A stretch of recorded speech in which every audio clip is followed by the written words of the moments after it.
O Senhor esteja convosco. Ele está no meio de nós. Proclamação do Evangelho de Jesus Cristo segundo Marcos. Glória a vós, Senhor. Naquele tempo, Jesus saiu da sinagoga e foi com Tiago e João para a casa de Simão e André. A sogra de Simão estava de cama com febre, e eles logo contaram a Jesus. E ele se aproximou, segurou sua mão e ajudou a levantar-se. Então a febre desapareceu e ela começou a servi-los. À tarde, depois do pôr do sol, levaram a Jesus todos os doentes e os possuídos pelo demônio. A cidade inteira se reuniu em frente da casa. Jesus curou muitas pessoas de diversas doenças e expulsou muitos demônios. E não deixava que os demônios falassem, pois sabiam quem ele era. De madrugada, quando ainda estava escuro, Jesus se levantou e foi rezar no lugar deserto. Simão e seus companheiros foram à procura de Jesus. Quando o encontraram, disseram: "Todos estão te procurando." Jesus respondeu: "Vamos a outros lugares, às aldeias da redondeza. Devo pregar também ali, pois foi para isso que eu vim." E andava por toda a Galileia, pregando em suas sinagogas e expulsando os demônios. Palavra da salvação. Glória a vós, Senhor. Per Evangelica dicta reantur nostra benedicta. Filhos, a partir da leitura do livro de Jó, primeira leitura de hoje, e curiosamente na Bíblia hebraica é o último livro que faz muitas considerações sobre o sofrimento dos justos. Também no Evangelho começa Nosso Senhor tendo que encarar o sofrimento das pessoas enfermas ou oprimidas. O sofrimento é uma realidade que cedo ou tarde toca a vida de cada um. Não tem como a gente disfarçar que ele não existe ou que ele nunca vai chegar na nossa vida. A limitação do corpo, a limitação da mente, a saúde se esvai com o passar dos tempos. Quem quer ficar 100% saúde pode até adiar um pouco as coisas, mas não vai conseguir cancelar a chegada do sofrimento, da dor e da morte. É impossível. A não ser que você morra quando ainda está saudável, tudo bem, né? Fique à vontade. Mas diante do sofrimento, como responder? Muita gente que se diz ateia, ateu ou agnóstico ou coisas do gênero, vai querer nos provocar dizendo: se o Deus de vocês é tão bom, então por que existe o sofrimento? Por que existe o mal? Qual a resposta que Deus dá? Muita gente espera o mágico da lâmpada do Aladim que faça assim e resolva tudo. Mas Deus não age mostrando o seu poder. Então, quem fica prometendo milagres à torta e à direita com a propaganda "pare de sofrer", fique desconfiado. Porque a resposta que Deus dá não é necessariamente fazer o milagre para zerar qualquer sofrimento, qualquer limitação, qualquer dor, qualquer morte.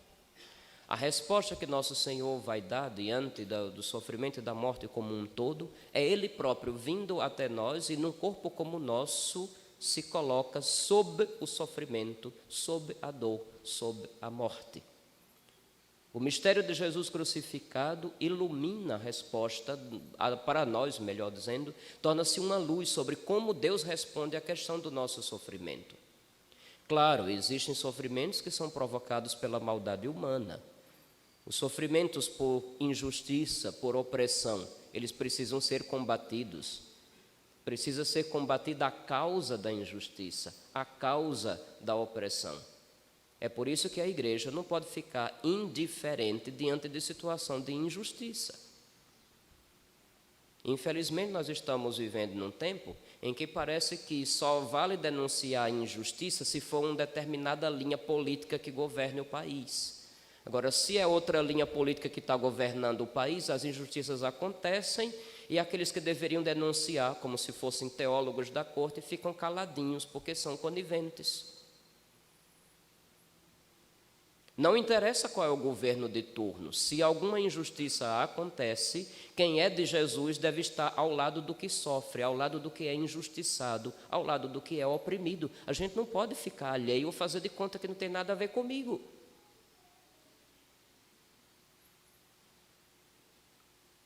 Quando, há quase 3 anos atrás, eu precisei gritar porque uma injustiça estava acontecendo, muita gente me criticou, colocou contra. O bispo anterior me deu até cajadadas. Oremos, não quero tratar do assunto antes que de repente essas coisas ressuscitem. Mas diante das injustiças, um filho de Deus não pode ficar calado. Ele tem que combater a causa do sofrimento de quem sofre por injustiça, por opressão. Seja de quem for. Existem outros sofrimentos que são causados também pelas escolhas erradas que a gente faz na vida. Ou por um vício ao qual a pessoa vai se entregando e com o passar do tempo nem se toca que está causando sofrimento aos outros. Por exemplo, um pai de família que é alcoólatra, ele faz a família toda sofrer. Não apenas o pai de família, qualquer um que se entrega a um vício, qualquer tipo de vício, causa sofrimento aos demais. Porque o viciado se entrega ao vício, porque ao praticar o vício é como se ele se desligasse desse mundo e sentisse um pouco de alívio. Mas depois a questão do sofrimento volta e com mais força, e ainda causa sofrimento dos outros que não tem nada a ver com a história. Existe também aquele outro sofrimento que é uma consequência da gente querer amar a Deus e ao próximo. Não tem como fugir. Desse, quando a gente é de Deus, não tem como fugir. Um exemplo muito simples. Quem aqui já é mãe de filhos jovens ou adultos? Você entende que quando você procura aconselhar, procura ensinar e vê os filhos fazendo exatamente o contrário, às vezes até por pirraça, não dá aquele aperto no coração? Não choram? Eu acho que, às vezes é engraçado, tem um movimento chamado Mães que Oram pelos Filhos. Eu penso que toda mãe que ama, reza pelo seu filho. Então, se quer rezar junto com os outros, é melhor ainda, porque um sustenta o outro, não é verdade? Poderiam ser chamadas também as mães que choram pelos filhos, que por mais que elas não admitam, elas choram nas caladas. É um sofrimento pessoal causado pelo amor ao próximo. E quando vê o próximo tomando o caminho de perdição, se você ficar como se não tivesse acontecendo nada, meu irmão, minha irmã, você não é mais humano, você é uma pedra. Então, diante do sofrimento, qual a resposta de Deus? Ele se rebaixa ao nosso nível. Ele assume a nossa natureza limitada. Ele também sofre. Ele também carrega a cruz. E deixa bem claro que quem quiser ser seguidor dele, quando eu digo seguidor dele, não é entrar no seminário ou no convento, não, necessariamente. Quer ser cristão? Quais são as condições? Renuncia a ti mesmo. Toma a tua cruz de cada dia e me siga. Tenhamos sempre os olhos fixos no Senhor, que passou pela cruz. Nunca esqueça, tem gente que só quer o Cristo ressuscitado, já estão até fazendo desaparecer o crucifixo das igrejas. Não sei se você já foi em alguns lugares que não tem mais crucifixo, não. Fizeram umas imagens de Cristo muito bem penteado, né? Até parece que ele foi para aquele salão de beleza, onde delineou as sobrancelhas e a barba, e de repente com a roupa bem engomadinha, bonitinha, está assim. Mas não é o sinal de como Deus dá uma resposta ao mal e ao sofrimento. É bom que tenhamos a imagem de Cristo crucificado diante dos nossos olhos. Quando São Paulo apóstolo escreveu aos Gálatas, tem um nome, recordo agora especificamente o capítulo, mas ele vai começar um capítulo dizendo assim: ó Gálatas insensatos, os cristãos da Galácia, quem vos seduziu? Diante de vós foi desenhada a imagem de Cristo crucificado. A partir desta passagem, dá a entender que São Paulo fez um recurso visual a imagem de um crucificado, para lembrar ao povo como Deus responde à questão do sofrimento, do mal e da morte. Ele toma conosco nossa dor, nosso sofrimento e nossa morte. Portanto, se a dor vai nos visitar, vai. Cedo ou tarde vai. Não adianta querer parar, querer simplesmente se prevenir 100%. Você não vai conseguir. Certo? A não ser que você fique, sei lá, viciado em morfina, né? Pelo amor de Deus. Você sabe o que é morfina, não é?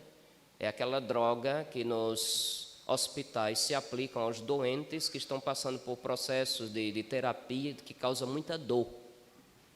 Aí a morfina é para a pessoa ficar dopada. Mas eu tenho certeza que aqui em Laranjeiras ninguém é viciado em morfina. Então, querendo ou não, a dor vai chegar. Se não perdemos o Cristo crucificado de vista e a gente já assume um estilo de vida que está para os sofredores como um alívio, quando chegar a nossa vez, Deus certamente não vai nos desamparar. Alguns olharam com cara de estranheza. Deixa eu traduzir de novo a frase. Se seguimos Jesus, o Deus que assumiu a nossa dor e morreu numa cruz, nós devemos estar atentos aos sofrimentos de quem está ao nosso redor, seja qual for o tipo de sofrimento. E como cristãos, nós, primeiro, a nossa oração, pedindo pelo outro, mas não ficar apenas nisso, passar também para algum tipo de ação, para ajudar os sofredores, ou para acabar aquilo que causa o sofrimento, ou pelo menos para ajudar o outro, para minimizar o sofrimento do outro, para carregar junto com o outro, para que o outro não se sinta só, como se fosse o único condenado na face da terra. Não é à toa que na igreja, além dos grupos de oração, precisa ter grupos de serviço. Laranjeira está cheia de grupo de oração. Eu estou rezando para onde é que vai começar a surgir grupo de serviço. Eu rezo todo dia para que Jesus comece a falar a alguns que os pobres precisam de amor, precisam de serviço. Eu estou rezando para que Jesus bote no coração de alguns que tem um monte de criança pobre ao nosso redor. E eu quero fazer a pastoral da criança. Já faz 6 anos que eu estou fazendo esse apelo. Mas o Jesus que fala na cabeça do monte de gente até agora não enxergou os pobres. Que coisa feia! Que Jesus é esse? Esse não é o Jesus do Evangelho, nem o que eu acredito, não.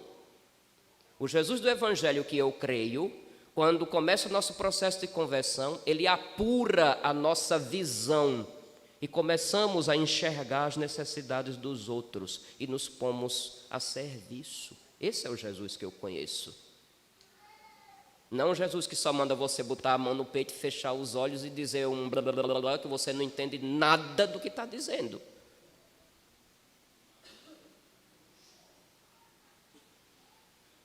Eu digo isso com um pouco de indignação, porque são 6 anos falando ao vento.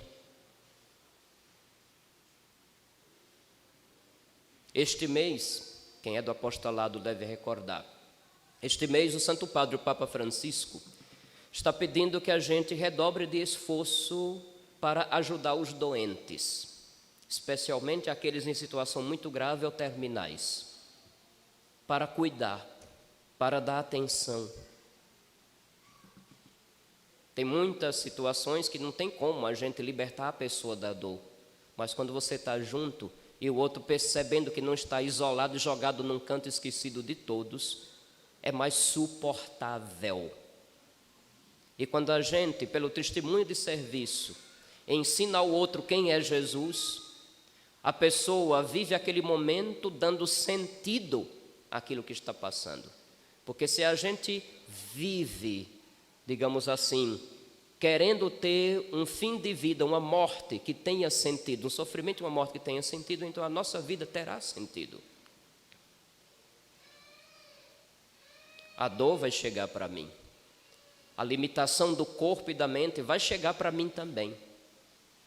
Se com a ajuda de Deus eu desde agora adquiro o hábito de ajudar os sofredores, certamente a providência não vai desamparar quando for a minha vez de sofrer. A providência vai suscitar no coração de alguém o desejo de bem, o desejo de cuidado, o serviço aos sofredores. Eu estou vendo daqui algumas pessoas torcerem o bico para um lado e comentar no pé do ouvido do outro. Vocês acham que eu não percebo, não, é? Tomem cuidado com aquelas frases que aparentemente são sábias, porém são diabólicas. Vou citar uns exemplos lá da França e do Caribe. Quem sabe alguns de Laranjeiras se toquem. Por exemplo, dizem assim: olha, fulano ajudou tanta gente a vida toda. Aí agora está na velhice lá jogada no canto e ninguém vai lá. Adiantou ela ter feito alguma coisa a vida toda pelos outros, se na hora dela ninguém chega? A última pessoa que me disse uma coisa... Eita, é porque eu andei lá no Caribe um dia desse, sabe? A última pessoa lá do Caribe que me disse uma coisa dessa, na mesma hora eu devolvi a pergunta: e você, já foi lá? Já foi fazer uma visita? Já foi ajudar na limpeza? Já foi cuidar alguma vez? Já foi lá para simplesmente o outro perceber que você quer bem? Não foi?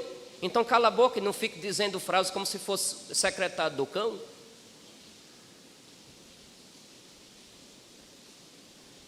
Outra coisa que o diabo inventou, e eu sei que muitos de vocês repetem: quem é bom para os outros, eu sabia que vocês conheciam.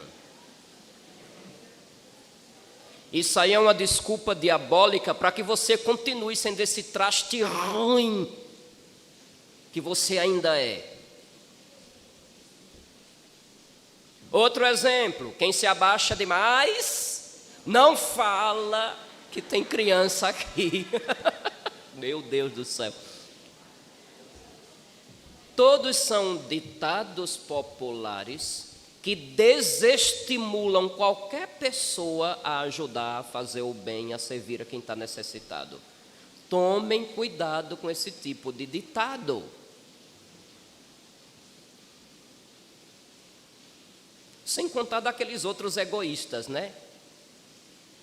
Valorize você mesmo, não sei o que de você mesmo, você é você, ame você. Ou seja, esses ditados com a aparente sabedoria, na verdade estão nos distanciando do mandamento de amar a Deus e ao próximo como Jesus o fez. Tome cuidado com eles. Não perca Jesus de vista, especialmente o Cristo crucificado. Era isso que São Paulo apóstolo dizia: devo pregar o Cristo e o Cristo crucificado. Quando ele disse na segunda leitura de hoje da carta aos Coríntios: ai de mim se não pregar o Evangelho, e no outro momento ele vai dizer que ele prega Cristo e Cristo crucificado.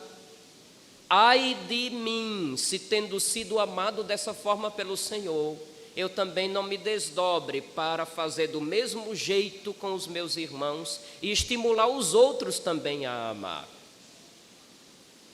Adquira o hábito, pelo amor de Deus, adquira o hábito de não perder nenhuma oportunidade de ser o carinho de Deus para quem chora, de ser a mão de Deus para quem precisa se levantar, para ser a presença de Deus em quem está só e abandonado e jogado num canto, para ser a cura de Deus lá onde ninguém sequer quer trocar um curativo ou quer limpar as feridas ou sei lá mais o quê.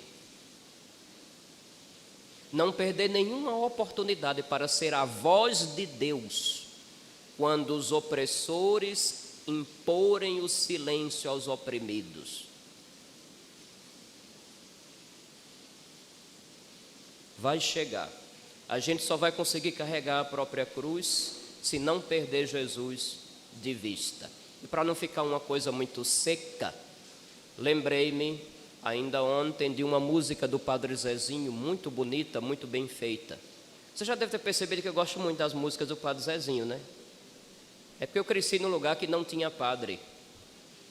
E o único dia que de missa a gente sabia, porque colocava na difusora da igreja as músicas de Padre Zezinho. Eu fui tomando gosto. Porque aquele dia era o dia mais feliz do mês todo, quando a gente tinha missa. Ele fez uma música que foi muito cantada em algumas igrejas do Brasil, no ano da campanha da fraternidade e a pessoa idosa. Alguns podem pensar que só fala do idoso, mas se refere a todo tipo de sofrimento. Diz assim: Se a dor algum dia, Senhor, me visitar, se o corpo algum dia, Senhor, não me obedecer, se a mente algum dia, Senhor, já não distinguir, para saber carregar minha cruz, olharei para Jesus. Sabiás ainda são sabiás, mesmo quando não cantam. Águias feridas ainda são águias, eu sei que elas são. Quando alguém apodou, a roseira chorou, mas depois se vingou. Deu mais rosas do que nunca. Ninguém nasceu para sofrer, mas a dor nos faz crescer. Ninguém nasceu para sofrer, mas a dor nos faz crescer. Não é por masoquismo. Masoquismo é um distúrbio mental de pessoas que sentem prazer em sofrer. Estranho, coisa de gente doida. Não é por masoquismo. Mas a resposta que Deus dá é um amor que toma a cruz junto de nós. É um amor que pega para si a nossa limitação, nossa dor e nossa morte. É um amor que no meio da nossa dor de limitação, Ele deixa bem claro, você não está sozinho não, estou aqui, vamos levar junto? Agora, isso não é apenas a voz de Jesus falando dentro da cabeça da pessoa. Essa resposta de Deus de estar junto de quem sofre, ela acontece de forma concreta. Quando outro filho de Deus, querendo amar como Jesus, se coloca ao lado de quem sofre, arregaça as mangas e faz a sua parte. Quando encontramos pessoas que se dedicam aos sofredores, Deus está falando àquele sofredor: eu estou aqui, eu te olho, eu te velo, eu te zelo, eu te cuido. Seja você a resposta concreta do Senhor para os sofredores. E eu tenho certeza que quando chegar a sua vez, a providência não vai lhe desamparar. Louvado seja nosso Senhor Jesus Cristo.